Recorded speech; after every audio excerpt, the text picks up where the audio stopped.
Dare to Dream, Dare to Do. Halo Sobat Planner, aku Fazida dan selamat datang di Inspirasi Bisnis Mahasiswa. Pada podcast kali ini kita akan membahas mengenai bisnis di kalangan mahasiswa dan gimana sih caranya kuliah sambil berbisnis. Nah, podcast ini jawabannya. Bersama Inspira kita akan kupas tuntas semuanya.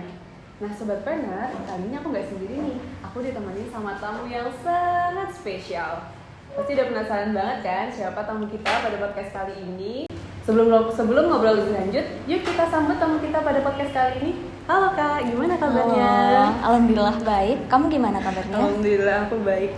Kalau boleh tahu nih, Kak Adel sekarang kesehariannya ngapain aja sih Kak? Keseharian sendiri sekarang mencakup 3 aspek sih ya. Yang pertama itu aku ada kuliah ini sendiri, semester 7 lagi. Itu ada skripsi. Kemudian yang kedua aku juga ikut organisasi eksternal, itu gerak bareng. Di situ itu aku seringnya keluar Malang. Pertama dulu ke Pulau Bawean. Nah, ini rencananya Januari ke Banda Neira. Kalau mau ikut boleh nih. Boleh nih Kak, aku dapat dong sekarang. Kemudian yang ketiga ya itu berbisnis. Bisnis aku juga ada 4 macam ya. Yang pertama jajanan kekinian itu. Kemudian yang kedua ini bisnisnya mama aku, dia jualan daster begitu. Jadi aku bantu promosiin juga. Kemudian yang ketiga ayah aku kebetulan kan buka bengkel. Nah, aku bantu promosiin jual mobil bekasnya. Gitu. Terakhir ini aku jualan jenis apa ya? Kayak tas-tas gitu. Kayak kebutuhan mahasiswa lah. Kemudian juga kemeja-kemeja kuliah gitu.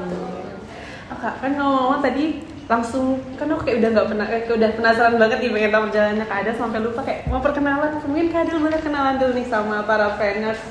Oke, halo semuanya. Perkenalkan, nama aku Wahyu Enda Adela Putri, bisa dipanggil Adel. Aku dari jurusan Pendidikan Sosiologi Universitas Negeri Malang angkatan 21. Aku manggilnya Kak Adel aja ya. Oke. Kan Kak Adel kan tadi udah cerita nih banyak banget lagi ikut organisasi, lagi berbisnis. Itu gimana sih Kak perjalanan Kak Adel bisa menjadi kan Kak Adel sekarang berarti menjalani peran ganda ya, jadi mahasiswa terus sambil berbisnis. Itu gimana sih Kak perjalanannya Kak Adel? Aku mulai bisnis ini bulan Oktober 2020-an. Berarti udah sekitar 4 tahun lah Kak? 4 tahun. Nah, kalau yang 2020 ini aku bisnisnya mulai SMA. Kemudian aku mulai berbisnis lagi saat jadi mahasiswa ini di semester 3. Saat kita libur 3 bulan kalau nggak salah. Gitu. Nah, di situ aku mulai jualan apa ya? Mochi, kan itu adonannya cukup lama dan dalam waktu libur ini pun teman-teman banyak yang nggak pulang. Akhirnya aku coba open PO buat antar ke kampus. Nah, kemudian setelah libur 3 bulan ini waktu kuliahnya udah mulai, itu rasanya bikin adonan ini capek, apalagi masuk pagi kan. Iya, bener-bener. Nah, karena masuk pagi ini aku ngerasa kayak nggak sempet buat bikin adonan. Akhirnya ganti produk ke produk-produk yang lain. Kemudian juga sempet jualan pulsa tapi cuma sebentar karena ada problem ya.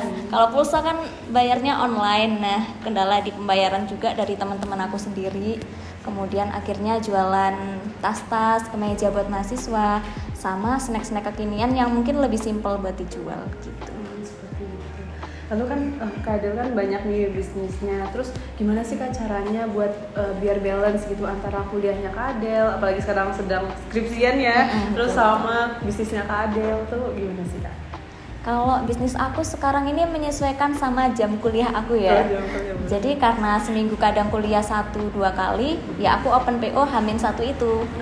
Jadi selama aku nggak kuliah, aku jualannya di daerah aku sendiri. Di rumah aja. Betul. Kalau kuliahnya aku jualannya di kampus gitu. Mungkin kalau Kak Adel pas lagi bimbingan nih sama dosennya tuh apa namanya? Dosennya biasanya nanya-nanyain juga nggak Kak? Iya, kadang beliau juga pesen gitu, benar. Terus kan Kak Adel kan pas perjalanan kuliah udah sampai semester 7 nih. Terus disambi sama bisnis, Kak Adel pernah nggak sih ngerasa ada kayak tantangan terbesar gitu di selama perjalanannya Kak Adel tuh? Tantangan terbesar ya, mungkin yang pertama tentang keluarga. Nah, ini tuh mulai awal itu nggak direstuin buat berbisnis. Iya. Betul.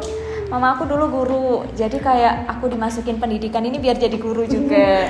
Tapi aku nggak pengen gitu loh jadi guru. Jadi dari situ aku kayak gimana ya caranya buat ngisi waktu luang aku selain buat di pendidikan ini.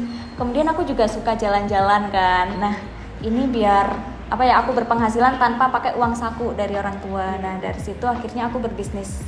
Kemudian di kemudian hari mulai dituntun, mulai dapat modal juga dari orang tua karena mereka tahu kayak oh bisnisnya berhasil gitu.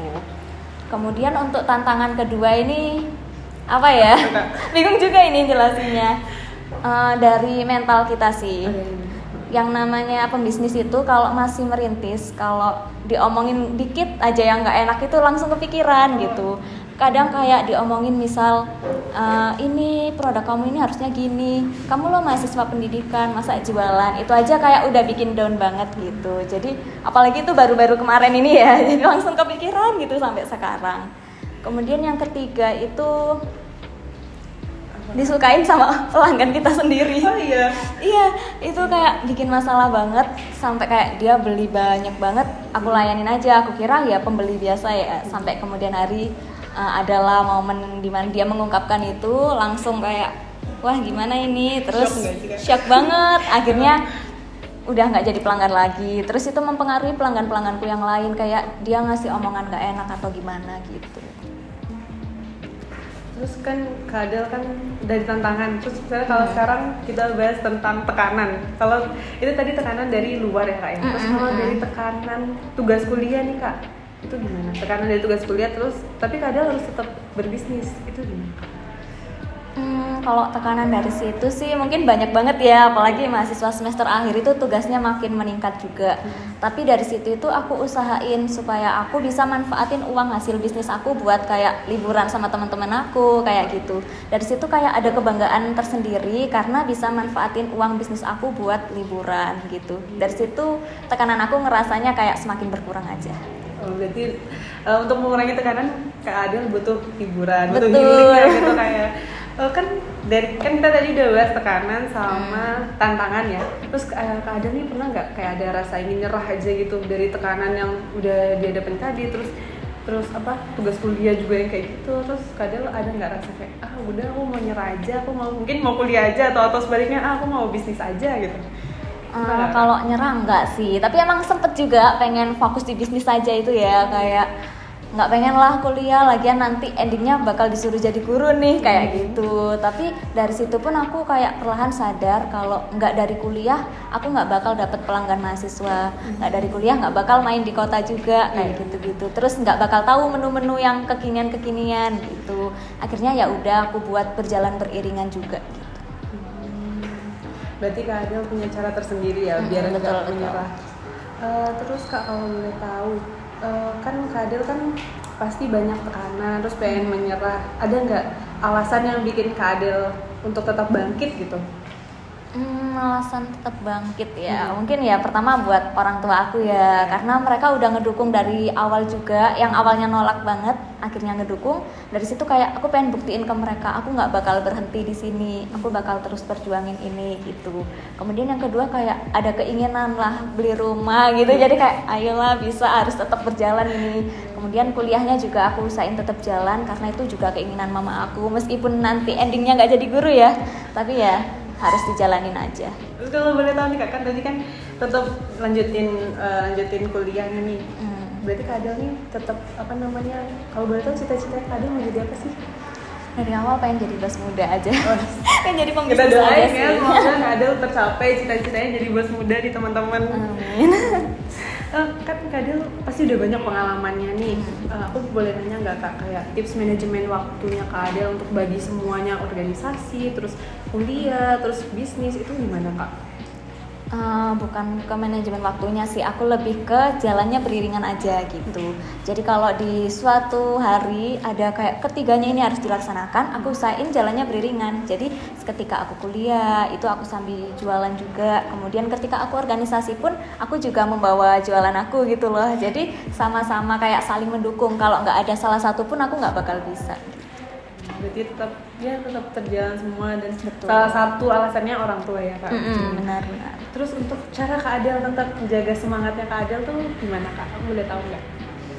Cara menjaga semangat, mungkin kayak kita kepikiran endingnya bakal dapat uang kalau kita mau ngusahain gitu kan. Kemudian yang kedua juga kalau kita mau jualan kita bisa nambah relasi juga gitu. Bahkan kayak kenalan aku pun bisa sampai ke UMM, ke UB, itu mereka pada kayak pesen ke aku, kayak aku awal-awal pun terkejut kok bisa mereka tahu jualan aku. Nah dari situ akhirnya kita juga jadi teman Kak, bahkan ada yang kayak mau partner gitu jualan bareng, bahkan tuker jualan juga.